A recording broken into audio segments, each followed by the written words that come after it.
Romans 3, 15, 16, 17. Their feet are swift to shed blood, and their paths are ruin and misery, and the way of peace they have not known. Sin has affected every aspect of our life, and it affects our relationships. First, our relationship with others. Tim Keller, in his book, Romans for You, says, "We are swift to shed blood, ruin and misery mark our ways, and the way of peace we do not know.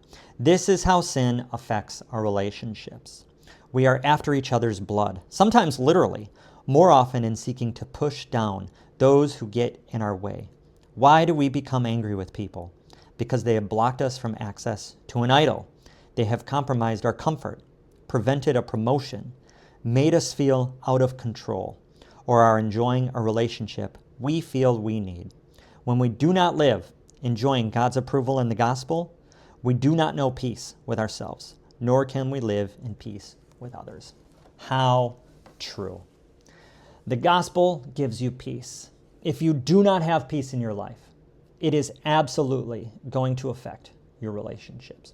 Your relationship with God, your relationship with others. We're going to get to the God one. Your relationship with others, if you do not have that peace, is going to be affected by the shame and the fear and the guilt and the sin that you have to live with. If you live with shame, you're going to be trying to deal with that. You're going to deal with that by running to fig leaves, by going to idols, by numbing, by avoiding. All these things, all these behaviors absolutely have an impact on your relationship. The extreme example, addiction. Addiction is a way to find relief from shame and pain. Look at how addiction affects relationships. We all have different obsessions in our life. We all have idols in our lives. And our obsession with getting them, chasing them, affects our relationships. When we live in fear, that's going to close us off from relationships. We're not going to go to people in trust. We're not going to confess our sins to one another, find healing, as James 5:16 talks about. Instead, we're just going to be isolated and closed off. I lived this way for a very long time. Fear affects our relationships. And our attempt to deal with all this through self-righteousness, through self-seeking behaviors. The key word, self. And when we primarily chase selfish things, others are impacted. Thankfully, Christ comes into our life.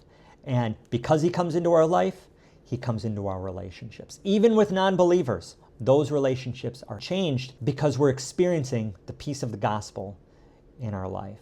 Where are you experiencing conflict or tension in your relationship? And how can the peace of the gospel come into those relationships and change you so that you relate to other people better?